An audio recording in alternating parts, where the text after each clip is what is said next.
প্রভাস কি কালকি সিনেমার lead hero না? একটা সিনেমাটিক ইউনিভার্স বানাতে একটা বড় চেহারা, ভালো মার্কেটিং, ভালো স্ক্রিপ্ট এবং সুন্দর সিনেমাটোগ্রাফির প্রয়োজন হয়। তাই ডাইরেক্টর না আকর্ষণের জন্য সবথেকে ভালো ছিল প্রভাস। কারণ তোমরা ভালো করে জানো প্রভাস প্রথম দিনের বক্স অফিস কালেকশনে কি করতে পারে। তার নামই যথেষ্ট মার্কেটিং করার জন্য। প্রভাস এমন একটা হিরো যার ফ্লপ সিনেমাও 500 কোটির বেশি কালেকশন করতে পারে বক্স অফিসের মধ্যে। প্রভাসের ফ্যান ফলোইং শুধু ভারতে না, এখন তো বিদেশেও ছড়ায় গেছে। তাই ডাইরেক্টর নাগের কাছে নিজের সিনেমাটিক ইউনিভার্স দাঁড় করানোর জন্য প্রভাসের থেকে ভালো কোনো চয়েসই আর হয় না। এই কালকি সিনেমাটা ভারতের প্রথম mythological dystopian sci-fi action cinema, যার মধ্যে ভিএফএক্স এর কাজ করেছে ডিএনজি ভিএফএক্স কোম্পানি। আর এই ডিএনজি কোম্পানির ভিএফএক্স কেমন সেটা আমরা Godzilla x Kong Dune movie দেখে বুঝেই গেছি। শুধুমাত্র প্রবাসী পারলে এই কালকি সিনেমাটাকে দাঁড় করাতে। প্রবাস শুধু একটা লিড চেহারা হবে এই ইউনিভার্সের মধ্যে। হয়তো দেখা গেল ভবিষ্যতে গিয়ে সে সব চিরঞ্জীবীদের লিডার হয়ে গেল। এটা তো আমরা নতুন ট্রেলার দেখে বুঝেই গেছি যে এখন পর্যন্ত কালকি জন্ম নেয়নি। কালকি দীপিকার পেটে আছে এখনো, আর তাকে প্রোটেক্ট করছে অমিতাভ বচ্চনের ক্যারেক্টার অশ্বত্থামা, আমাদের প্রভাস দাদার ক্যারেক্টার ভেরবা থেকে। কারণ ভেরবাকে কিছু ওদের কারেন্সির বিনিময়ে দীপিকার ক্যারেক্টারকে ধরে আনার আদেশ দেওয়া হয়েছে উপর থেকে।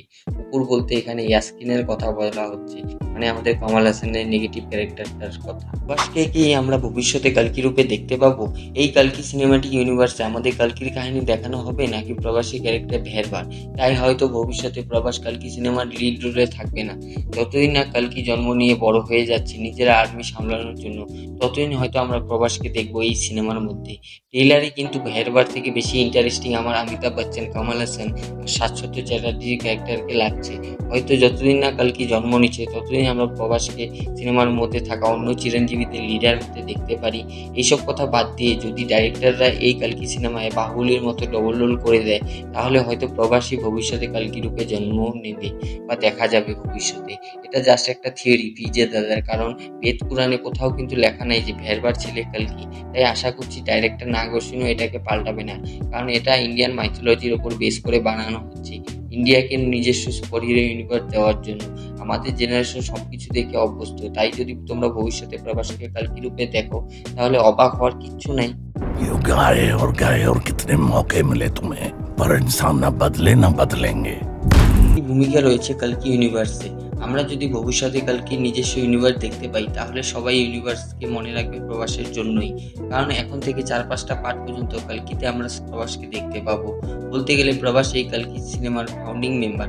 ওনাকে ছাড়া এই কালকি ইউনিভার্স বিল্ড করা অসম্ভব। উদাহরণ হিসেবে তোমরা মার্ভেলের স্পাইডারম্যান আর ডিসির ব্যাটম্যানকে দেখো। এরপর আমি যে কথাটা বলবো সেটা হয়তো অনেকের ভালো লাগবে না, যে ডাইরেক্টর নাগভূষণ যদি কালকিকে একটা ইউনিভার্স বানাতে চায় তাহলে প্রভাস খুবই গুরুত্বপূর্ণ। কারণ তোমরা ভালো করে জানো যে প্রভাস বক্স অফিস কালেকশনে প্রথম দিনে কি করতে পারে। উদাহরণরূপে তোমরা বাহুবলী আর আদিপুরুষের ফার্স্ট ডে কালেকশন দেখো, নিজের দেশ হোক বা বিদেশ প্রভাস করে দেয় সবকিছু শেষ। তো এটাই ছিল আজকের ভিডিও, দেখা হবে পরের কোনো ভিডিওতে। So tata, bye bye.